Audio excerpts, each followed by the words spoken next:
Hi everyone, Cosmic Mango here, your favorite mango from outer space. Welcome back to another video. Today I'm going to be showcasing some excellent commanders that many of you watching may have never seen before. So if you want something out of the ordinary to bring to your commander games, this is the video for you. Okie dokie, without further ado, sit back, relax and enjoy the show. Let's check out these commanders. Number 1, Nemaata, Primeval Warden, a legendary creature tree folk that costs 1 green, 1 black and 2 generic mana to cast. It has 3 power and 4 toughness, and it says the following. Reach: if a creature an opponent controls would die, exile it instead. When you do, create a 1/1 green sapling creature token. For 1 green mana, sacrifice a sapling. Nemata gets +2/+2 until end of turn. For 1 generic mana and 1 black mana, sacrifice 2 saplings, draw a card. Pretty rad card art here. Nemaata looks awesome and is fantastic. Let's start off with the exile ability. So exiling in Commander is always and will always be a powerful ability. Being able to totally remove an opponent's creature from the game can be monstrous, especially if you're facing off against a player who loves recasting creature spells from their graveyard, such as graveyard recursion decks. These sort of decks are very popular in the Commander format, and chances are your playgroup has at least one player right now running such a deck. Nemaata can shut down key strategies, exiling our opponent's most annoying creatures from the game. Plus, when we do trigger this ability with Nemaata, we create a nifty 1/1 green sapling creature token. Very nice. We can then utilize these little tokens to great effect. We can use these tokens to help us buff up our legendary treefolk Nemaata by +2/+2, which could be really effective if you're running a Voltron deck with it. Have enough mana available and sapling tokens of course, and you could potentially one-hit KO a player on the board with commander damage. Spicy. Alternatively, we could use our sapling tokens alongside Nemaata to draw a card, which offers great value and is especially helpful should we be in a pickle and need to top deck something game-saving from our library. This sort of ability works really well with aristocrat decks, where when our creatures die, we get to ping or drain damage from opponents. So yeah, the whole kit synergizes very nicely. This is a solid commander and can be a lot of fun to brew around. When it comes to building him, I think the best strategy is to lean towards finding as many ways as possible to spam the board with sapling tokens. So here are 2 great options that you could use. Mikolov, a creature spell that costs 2 green and 3 generic mana to cast. It says the following. Devour 2. As this creature enters, you may sacrifice any number of creatures. It enters with twice that many +1/+1 counters on it. At the beginning of your upkeep, create a 1/1 green sapling creature token for each +1/+1 counter on this creature. So yes, this is a wicked cool creature that is going to very easily help us build a large army of saplings to feed to our commander. Great stuff. Another great card is Verdant Force, a creature spell that costs 3 green and 5 generic mana to cast. Yes, I know, quite a lot of mana here. But it says the following. At the beginning of each upkeep, create a 1/1 green sapling creature token. Yes, as I said before, this one does cost a lot to cast. However, once it is out, you're going to be netting a lot of free sapling tokens with ease, helping us fuel our game plan. Plus, we have access to green mana in this deck, so we can hopefully build up an efficient and healthy mana base using those good old land tutors and mana rocks and mana dorks and whatever you can get your hands on. Overall, if you're looking for a fun and powerful Golgari commander that rarely sees play in the format, then Nemaata Primeval Warden is a great choice. And you can buy this commander for around 50 cents. Number 2, Tetsio Imperial Champion. A legendary creature human samurai that costs 1 red, 1 black and 1 blue mana to cast. He has 3 power and 3 toughness and says the following. Whenever Tetsio attacks, if it's equipped, choose 1. Tetsio deals damage equal to the greatest mana value among equipment attached to it to any target. Or you may cast an instant or sorcery spell from your hand with mana value less than or equal to the greatest mana value among equipment attached to Tetsio without paying its mana cost. Okay, so now this is one spicy Voltron commander. If you're into samurai flavor, Tetsio absolutely nails it. He makes a highly unique commander to pick up and brew around. There are several ways you could choose to build this samurai. However, in my opinion, Voltron is likely the most optimal route. When going Voltron, that first ability is where the real juice is. Deal damage to any target. This offers insane versatility. We're talking player damage and creature sniping. This samurai cuts through anything. So cool.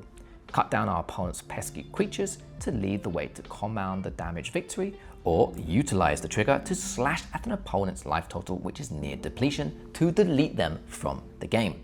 Now, don't get me wrong, that second ability is still fantastic. While in a Grixis color pie, we might not be buffing Tetsio with instant sorceries in Voltron, but we can do other things, such as dropping a game-ending board wipe or face-melting damage spell instead. That's the beauty of Grixis and Tetsio combined. We get the best removal while our commander handles a beatdown. It offers an incredibly fun and engaging mix. Here's a really cool card to combine with this mighty samurai. Kaldra Complete, a legendary artifact equipment that costs 7 generic mana to cast, and it says the following: Living Weapon, Indestructible, equipped creature gets +5/+5 and has first strike, trample, indestructible, haste, and whenever this creature deals combat damage to a creature, exile that creature. Equip for 7 generic mana. Whew, this is a good one. So this equipment offers it all. Yes, it's high to cast, but this works to our benefit with Tetsio, as his first ability, being able to ping 7 damage when he attacks, is going to be solid. Plus, we get all the other great goodies attached, making our commander a real blade master. Overall, if you like the idea of running a rather unique Voltron commander and enjoy the Grixis color pie, try out Tetsio. He is great. And you can buy this commander for around $1. Number 3, Xira the Golden Sting, a legendary creature insect assassin that costs 1 green, 1 red, and 1 black, and 1 generic mana to cast. She has 3 power and 3 toughness and says the following: Flying Haste. Whenever Xira attacks, put an egg counter on another target creature without an egg counter on it. When that creature dies, if it has an egg counter on it, draw a card and create a 1/1 black insect creature token with flying.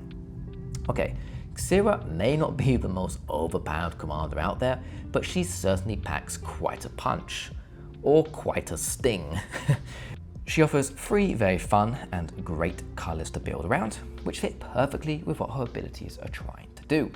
Build up egg counters and then find ways to remove the creature holding the golden eggs. When they die, we get to draw a card and generate an insect token. Nice bit of value. Simple yet effective. Focus on staple removals, and this should be easy to achieve. Plus, she has flying built onto her, which offers great evasiveness to help get through and add egg counters. Here's a cool card to combine with this commander. Village Rites, an instant spell that costs 1 black mana to cast, and it says the following: As an additional cost to cast a spell, sacrifice a creature, draw 2 cards. So I love this card. We can use it alongside our tokens, sacrifice a small token, and draw 2 cards for 1 mana and instant speed, which is super good. Alternatively, if we have given an egg to one of our little creatures, or one of our little tokens for example, we can then use this instead to draw 3 cards instead of 2, since that egg counter and Xira helps us net the extra card. Very nice. Overall, Xira is a commander you rarely see on a table of Magic, making her an exciting pick for those who want to bring something new and different to their games. Though not the strongest commander out there, she certainly can be a hoot to pilot, and you can buy this commander for around 50 cents. Hey all, if you're loving these spicy commanders, do me a solid, smash that like button and hit subscribe. Every click helps the algorithm send these underrated gems to more players who need them. Okay, now back to the list. Number 4, Marcel the Pretender, a legendary creature human wizard that costs 1 red, 1 black, 1 blue, and 1 generic mana to cast. He has 4 power and 4 toughness and says the following: When Mairsil enters, you may exile an artifact or creature card from your hand or graveyard and put a cage counter on it. Marcel has all activated abilities of all cards you own in exile with cage counters on them. You may activate each of those abilities only once each turn. So, Marcel isn't just underrated, he's one of the most unique commanders in all of EDH. While most commanders play it straight, Marcel turns every game into an instant puzzle box of possibilities. Maybe that's why he's so underplayed. Most players don't realize his full potential or get intimidated by his cagey playstyle. If you're open to having a commander with dozens of extra abilities, then you'll dig this wizard. Here's the beauty. Marcel is whatever you want him to be. Want to go full CDH and combo off? Done. Prefer a deck that's janky and acts like a toolbox and has wacky abilities? He can do this too. He's the ultimate build your own commander experiment. No game feels the same either, as each game you will likely play with him, you'll be harvesting different abilities and having a lot of fun. That's what makes him special. No two Marcel decks play alike, so whether you're a combo god or a casual dude, this commander rewards creativity like no other. The cage is yours to fill. Throw in all your favorite artifacts and or creatures with wacky and powerful abilities and let the chaos unfold. A real fun card to pair with him is Spark Double, a creature spell that costs 1 blue and 3 generic mana to cast, and it says the following.